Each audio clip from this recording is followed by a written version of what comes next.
frustrated, annoyed with your own job, or I hate this job, or I don't want this job, or I don't like this job, you're complaining, but what are you doing about it?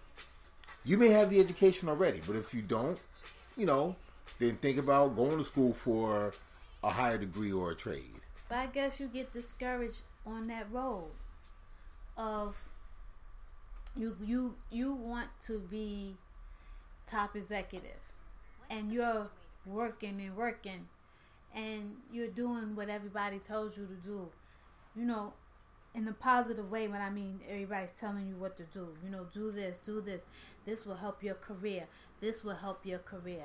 and you see people get passed over on you.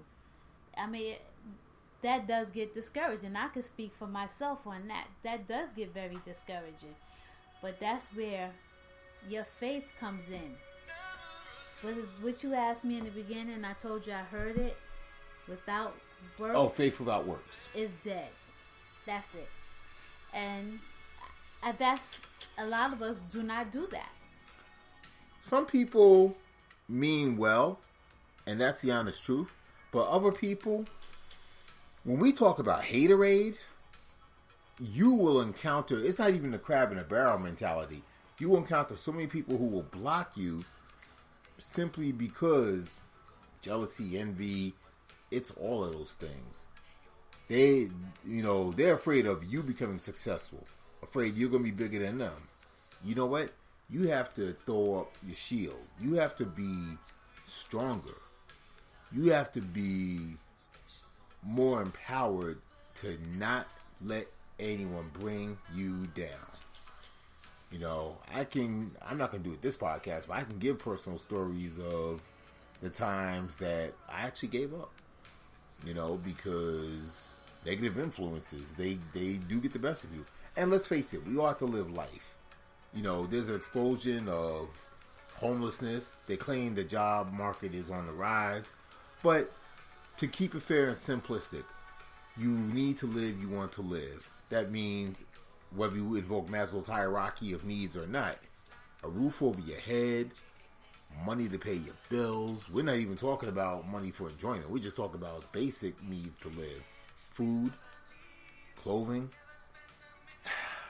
I really don't like handouts. I don't like, being in the system, on the system. But for some people, unfortunately, that is a way of life, and that goes across race. But if you see yourself doing better, then remember, it also takes work to... You're going to struggle. That's a given. But it takes effort to make sure that you are empowering yourself to not have to ask for handouts. The Pursuit of Happiness, if you remember that movie with Will Smith. I forgot the name of the character he portrayed. But the basic premise of the movie was this guy busted his butt to become a top stockbroker. And no longer had to go to drop-ins, soup kitchens, etc., etc., etc. No matter, you know what? Shout out to Rakim from European Rakim. It ain't where you go, it's where it ain't where you're from, it's where you're at. You can start off, in poverty and make it out of poverty and be in a really nice place to live and have a really nice vehicle, comfortable vehicle to drive, etc., etc., etc. And it's not even about, I guess, someone kissing you behind. It's about you just being part of the solution versus part of the problem. And God knows, right now, on this earth today, it's a problem. Statewide, nationwide. I haven't traveled much in terms of other countries, but I would dare say worldwide. And it's unfortunate because it shouldn't be like that.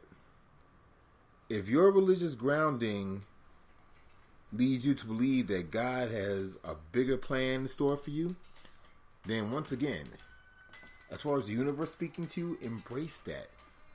Because nobody should have to be, I'll say disenfranchised, if that's the right word to use. You know, again, we all want our basic necessities just to live life, just to get by. You know, if it means working 2 jobs, so be it. But we all have talents. Exploit your talents. Put your talent, you know, and don't be afraid to ask people for a shot. You're gonna get a lot of no's. You're gonna get a lot of doors slammed in your face. But eventually, someone will give you that ultimate chance that you need to be all you can be. You just have to keep asking, and I'll even go there and say you have to ask the right people as well. Let's pick on the acting world as a great example. If you're not right for the role, you're not right for the role. And there are hundreds of casting directors, if not thousands. But why would a blonde-haired, blue-eyed person, forget makeup, and I'm being serious, why would a blonde-haired, blue-eyed person go play the role of an African American? It makes no sense. You know, even though we've had movies like, and again, shout out to Tyler Perry as far as his Medea character. You know, we've had Juana Man, we've had Tootsie. You know, you can dress up like a woman and play a woman.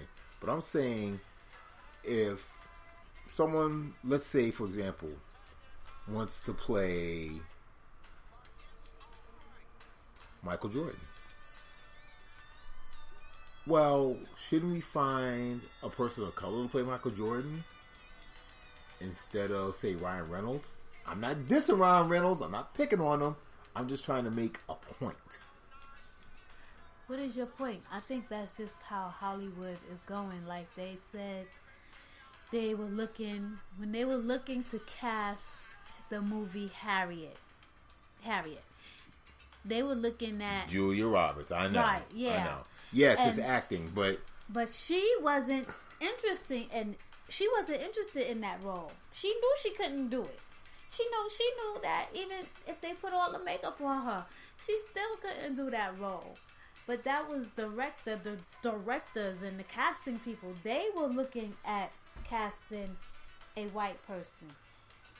My opinion is that, and this is my opinion, they're narrow-minded, or it could be that they thought in their mind there is no black person that can do Harriet. There's no black person that can pull this off, and that's very shameful. You know, may Stan Lee rest in peace. I was, interestingly enough, I was never really into the Black Panther comic, but I saw the movie, and as a person of color myself, I am very pleased and very happy, Chadwick Boseman did his thing as well, that they did choose a person of color to play Black Panther, which was, you know, the character was depicted in the comic as a person of color from Africa. So, would it have made sense to have cast any Caucasian person in that role? I think not. You can get away with certain liberties when it's a Broadway play. And even to that, I say, you know, pump your brakes. We should be mindful and respectful of what the writing is about and what the role entails. Okay, good example. Jimmy Kimmel teamed up with Norman Lear, and they did a live version of All in the Family and The Jeffersons. Used to watch both shows, had me cracking up. Let's reverse roles. Let's say Archie Bunker was a black man and George Jefferson was a white man. Would the show still have been funny? No. Perhaps, but you have to remember, because they're going to do it again with All in the Family and Good Times. These are shows that mirror us. And when I say us, I'm referring to all of us. You know, our life, our struggles, etc., etc. I used to watch Frasier, and to me personally, if you had replaced every white character on Frasier with a black cast, it still would have been funny. maybe in certain situations they wouldn't be able to pull it off. But overall, because the writing was top notch, it would have still been hilarious. Could you have done that with Big Bang Theory? Perhaps. It may have worked or it may have backfired. But, since they were all just goofy, it probably would have worked because it wasn't really situation comedy in the sense that... It wouldn't have worked. Well, that's an opinion. Yeah. But it wasn't really situation comedy in the sense that it was, I guess, black themed or white themed. Now, if you're from the East Coast in particular, you look at people living on the West Coast and you tend to say, okay, Sheldon, Amy, Kutapali, no. Never me, never over here. That's a West Coast thing. But again, because the show reveled in goofiness, could, let's say, Jamie Foxx and Chris Tucker and who's the other Chris? You know what I'm talking about. Chris Rock. Yeah, Chris Rock. Could they all have gotten on that show and pulled it off? No. You say no. Why? Too much attitude? No, it just wouldn't work. How would you have a Black Penny? Who would be Black Penny? Gabrielle Union? No, it wouldn't work. Okay, see, now you're trying to play casting director. Yeah. But the fact of the matter is, it's still silly situations that any of us could get into. Yeah, because if you think about it, anybody could be a Black Sheldon. And that's the honest truth. I don't think so. I really don't. And I don't think so. For a person who loved the show so much, I'm a little surprised you're biased like that. I am. That's why I don't think so that a black person could be Sheldon. Look at Sheldon. Even if you don't know them personally, do you know anybody who's so asinine as Sheldon? Hey, growing up, my personality is what it is, and I was as goofy as I could be at times. Yeah, but I mean, we had our own little goofy, I don't know. It's just that it won't work. It won't work. Well, that's a possibility, but just a reminder to our listeners, we are all over the place.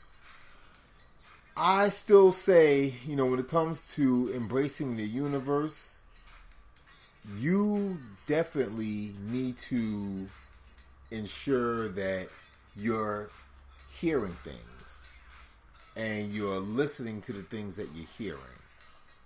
Because as Kimara Knight wrote in the post I read at the top of the hour, the top of the podcast, we all have energies that if you believe in positivity, then you'll get positivity.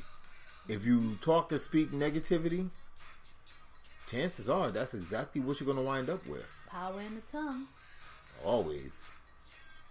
Again, even though I go by the pseudonym Devil Tongue, I am in no way worshiping Lucifer. I'm trying to speak positive for everyone to embrace my words of wisdom. Be better, do better. And on that note, we're going to end this podcast. But thank you as always for listening, tuning in. May this go viral. And shout out to Sirius XM. There's a reason why I'm saying that. Shout out to SoundCloud as well. Thank you, everyone.